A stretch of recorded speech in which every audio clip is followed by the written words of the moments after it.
I'm the Commissar. We're watching Forged Alliance forever. And you might have been naughty.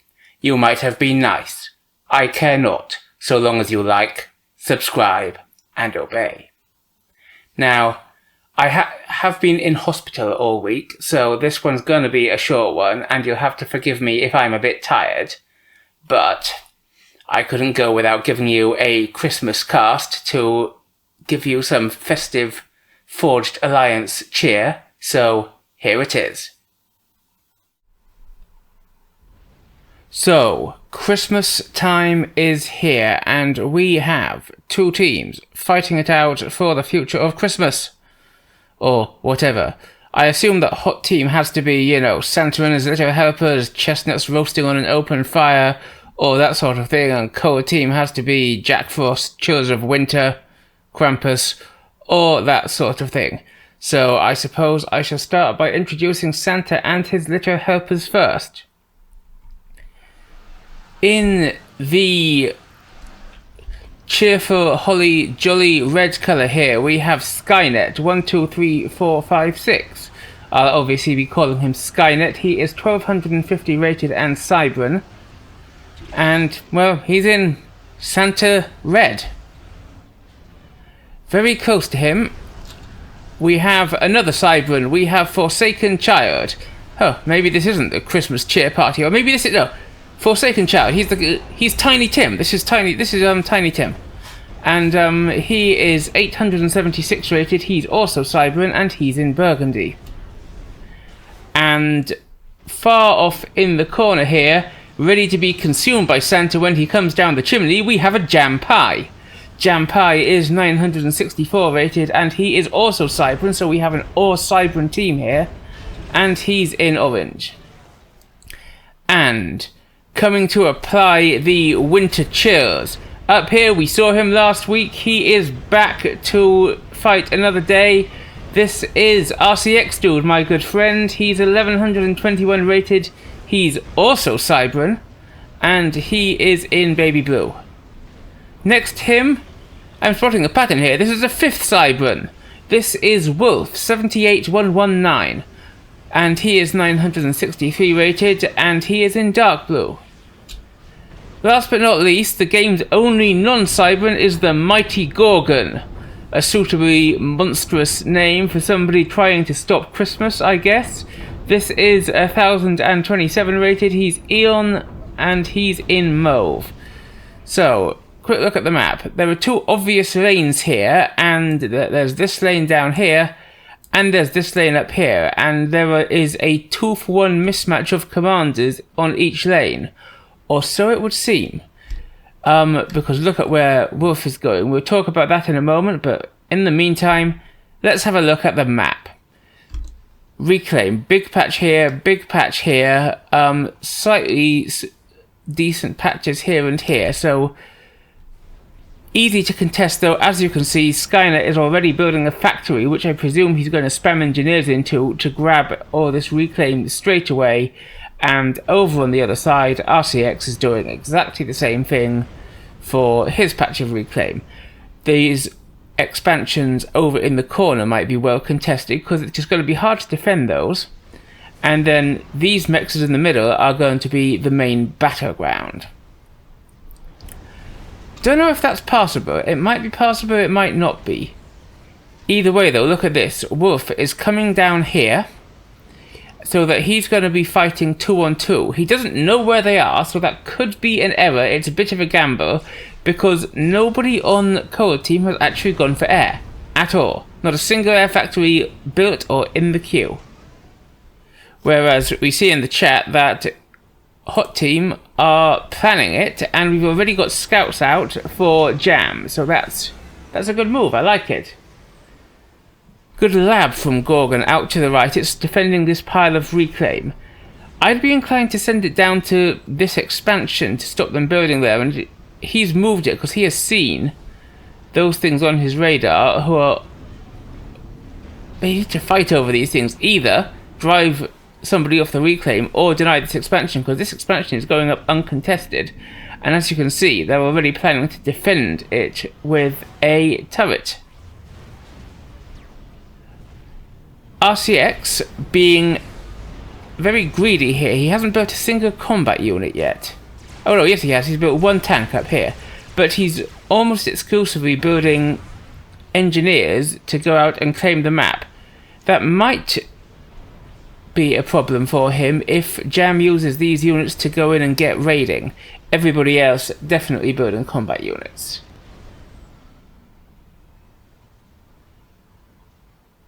And the scout is out and scouting. That's pretty good. Jam has seen the comm for RCX and pinged it for his colleagues. This is very early, but he can afford it. Wolf is not focusing on spam at all. He's got his Tech 2 land factory up at just 5 minutes 20 as comms engage down here.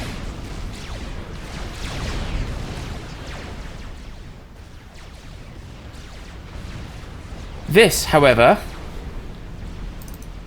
is a mistake. RCX is hard assisting mexes, and sure, he'll have the best eco, he does, but he's hard assisting mexes while also hard assisting his factory, and that means he's not getting his mexes fast, he's not getting his tech fast, and he's not producing any units.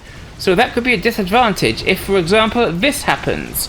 We have a raid coming up here from Jam, and because RCX hasn't built any combat units, because he's been upgrading both his factory and his mexes at the same time, he's got nothing to stop himself losing all of this to this tiny little raid from Jam, and Wolf won't be in a position to help because Jam is advancing with his comm. Okay, if Jam had advanced with his comm, that would have been very good because it would have distracted these units from Wolf. But we got to look over here. Forsaken has taken some damage and he's been forced to fall back, but he's coming straight back in again, and that feels a little bit cheeky. Over here, this lab has picked up an engineer, but it's been seen and it hasn't had a chance to deny this expansion, and now there's a turret there. Forsaken walks in, he's shooting down Wolf, but there's two comms sandwiching him while Skynet is still over here. And it doesn't feel like Forsaken has quite enough, because these are just engineers he's bringing in. It doesn't feel like he's got enough to take this fight. Look over here though, this raid has really paid off. These mexes are dead, these mexes are all going to die. That's just 4 tanks and it's going to take out 5 mexes because RCX was too busy upgrading to build any combat units. And that was an eco-balance mistake on RCX's part. Turrets are going up to defend for Hot Team. Forsaken still being very aggressive. He's about to go into the red, and I don't know if because there's a decent amount of spam here. There's a lot of production here for Hot Team, but it's not really actually producing. They're focusing on point defenses instead. And now Wolf's upgrade, which he carefully managed his eco through, means he's got T2 on the field. There are rhinos in here. Forsaken is into the red, but the turrets are focusing down the enemy comm, and Wolf might be also into the red. If there's going to be a draw here, we are going to see a draw between Forsaken and Wolf. There's no way either of them are getting out. Boom! Skynet also slammed down to just under 2,000 hit points. And now we're down to 2v2 as we have both Forsaken Child and Wolf 78118. I've probably called him Wolf 359 a few times for obvious reasons if you're a Trekkie. Or an astronomer maybe. But Wolf and Forsaken, the lowest rated players on each team, are out in a draw, and Skynet immediately goes for gun. I don't know whether Nano might have been a better pick to start with to defend him while he gets the gun, but he's going to be okay because Gorgon has also taken massive amounts of damage and is falling back. However, Wolf's stuff has been inherited by RCX, and RCX has the eco that he built earlier to make use of it, so he's got a pretty decent army here, and Jam is having to fall back. In fact, does Jam have any tech at all? He doesn't. So this is easily going to push Jam off this position, and RCX will be able to recolonize here. He's already rebuilt here, but that raid did so much damage, he hasn't really got a hand on any of this. That said, the comm bombs mean that Hot Team don't have a hand on any of this either. Run by here from Gorgon on Skynet. This could be nice. There's only this turret here, and there is RT in the mix, so if it just runs on in, we might be able to see the same trick being pulled down here by Gorgon as Jam pulled up in the corner against RCX. However, Skynet has not been idle in building units. He sends units down to fight. This reclaim still hasn't been reclaimed. Missed opportunity there for both teams. But Gorgon makes a mistake. He pulls back and tries to engage here without bringing this army quite in fast enough. There is no rhinos in here. And Nano is on the way for Skynet. We have got gun going down for Gorgon, so everybody ramboing up. RCX also with gun. And RCX is really doubling down on his eco. Look at this. There's now a 1/3 lead, 100 to 75 essentially, for Cold Team over Hot Team in the eco. And at the moment, oh, nice little run by here as well, but it's been spotted. A tank here. These tanks will deal with it, no problem.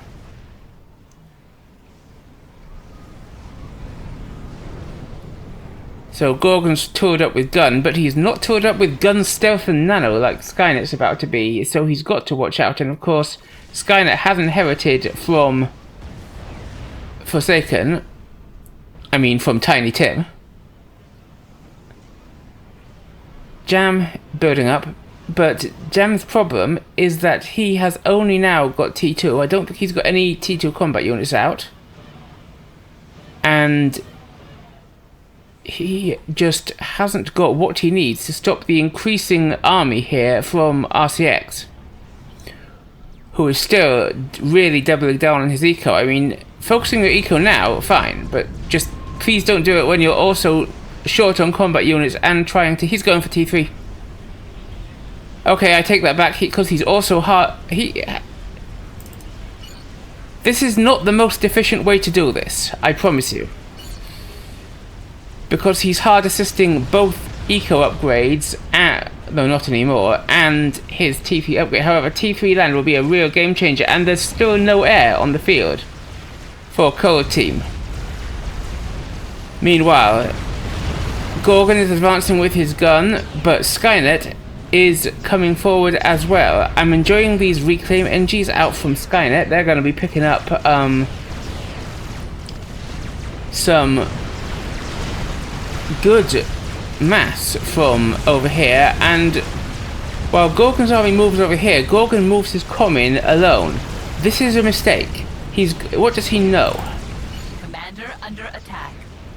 See, he doesn't know a great deal about what's here, and he's got gun, but Skynet's got gun, he's got nano, he's got more health, he's got point defenses, he's putting up Tech 2 point defense. Skynet is probably going to be able to just run Gorgon down here before Gorgon's able to bring in any combat units to help, and Skynet will be able to tank this easily. Look, and as if that's not enough, but these rhinos should actually stay back so that they don't die in Gorgon's combo, because I have no doubt that Gorgon is going to go boom. Ha! Perfect timing. Anyway, RCX is now all on his own, but he's got the eco, he's got the army on this side at least, but he hasn't got the momentum anymore, it feels like, because these rhinos were at least a little bit further back. And now what has RCX got left on this side to stop Skynet sweeping this entire area? And Skynet's been reasonably on point with his engineers. I expect he's already building with his comm this mech, and I expect to see engineers coming out and grabbing this lot. A ward point defense will hold the army back for a while, though rhinos will eventually wear that down. So, good potential for Skynet here, if Jam can hold. However, can Jam hold? This is a lot of rhinos. RCX is coming forward with his gun, stealth, nano, comm, and he's got a big army, and he's now got T3, and he's producing bricks. You can see a brick under construction there. He's still producing NGs here, but that is way, way more NGs than he needs. He can't possibly afford this. No, he can't. He's overbuilding NGs a bit. You do not need this many Tech 3 NGs unless you're well into the T3 stage and going for experimentals. What he needs is more of these bricks. He's got one brick out, but one brick is one brick, and I'm pretty sure that Jam does not have the capacity to stop this. He's throwing up Tech 2 point defense, and he's falling back, but this feels like spitting against a hurricane when there's this many rhinos and a gun nanocom coming in, and Jam is naked. His comm will be utterly crushed if RCX comes over here. Meanwhile, these turrets are going down to long range fire from hoplites. No issues there. I think Skynet does need to make a little effort to expand a bit faster here, though he is. We'll give him his due. He's got these NGs coming out and building up here. Skynet really needs to take advantage of the death of Gorgon because Jam is in real trouble here from RCX.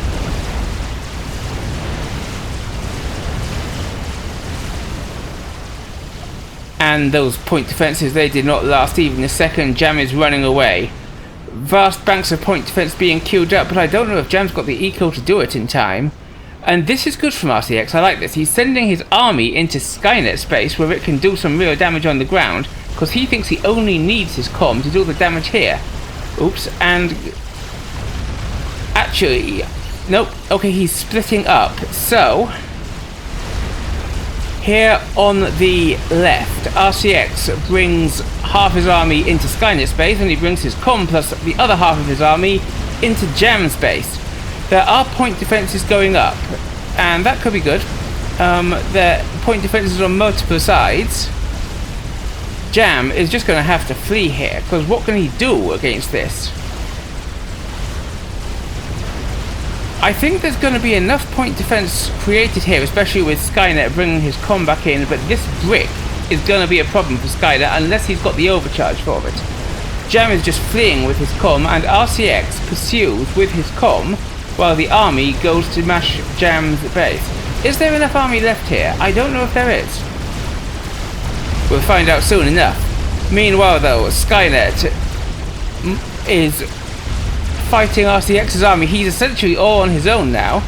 RCX going around here. Oh, this is interesting. It feels like he's just leaving Jam's comm to it while he brings his comm in to help against Skynet's base, but he has no need for this TP anti-air. That's the problem with having a lot of single air factory to scout. He doesn't know he doesn't need that. And the bricks are getting overcharged by Skynet's comm, who's doing the green, so this is good. And Jam's base does survive. So we have to look at RCX's comm, and there's a lot of T2 point defense here. Oh, look at this. This might have been a mistake. He does not need T3 air here, because he's the only guy with an air factory. Meanwhile, though, more bricks are coming in, and that is going to be a difficulty for Skynet. This could be a massive wasted investment, this T3 air factory, because sure, like, a strat would have done the job, but he's not going to have the ability to produce one before RCX has wrecked his base, because the land tech just isn't there. This army could probably be doing more work if RCX weren't busy microing his comm, and these, okay, that army's retreating and Skynet's coming down, so let's return to single screen. And I'd just like to take a moment to remind you that RCX, playing for Color Team, Krampus, Jack Frost, is on his own, with his comm, in the back of the enemy base, surrounded by two comms, coming to sandwich him good T1 RT while he's focusing. But this investment is going to be huge if Skynet loses it, this T3 air factory. And he does. That's painful. But now, RCX has a gun nanocom, Skynet has a gun nanocom. RCX has a T3 army, but it's up here. Skynet has a T1 army, but it's down here, and RCX is into the yellow. This is where Skynet has to strike to just try and finish it off. Jam's still over here, it's a bit too far away to help. But now Skynet is going to have a problem because the bricks are on him, and RCX pushes back in. This is pretty brave when you're the last comm for your team on the field. And just look at the minimap to see just how far forward he is. But now it's Skynet into the red. If he'd overcharged those bricks, he might have done it. But RCX gets the vet, and that's going to be crucial. because now RCX is standing there with as many hit points as Jam almost, because he's got so much vet and so much nano and so much everything, and he's got bricks and Jam has nothing, and suddenly this looks like the game is about to be over very quickly. And Jam is standing here, he's got a common full health, but he's got nothing else, nothing. And against the gun nano common bricks, I'm not even going to guess what might happen if Jam wins, because he's not going to. Look at that. Boom! My loyal viewers, you have obviously been naughty. Color Team have won, Santa has been defeated. How do you like them apples? Or I guess how do you like them pieces of coal in your stocking? It's always fun when two comms blow each other up in a mutual commander bomb feast of destruction. But it's also fun when one comm goes wildly rambling in when there's absolutely no need to do that, and he's got a great big T3 army he could just bring in, or at least a few T3 units. Anyway, now you know that the cold forces of winter are set to overwhelm Christmas cheer, if you believe this forecast. Either way, happy Christmas to you all. Don't forget to like, subscribe, and obey, and I will see you probably in the new year.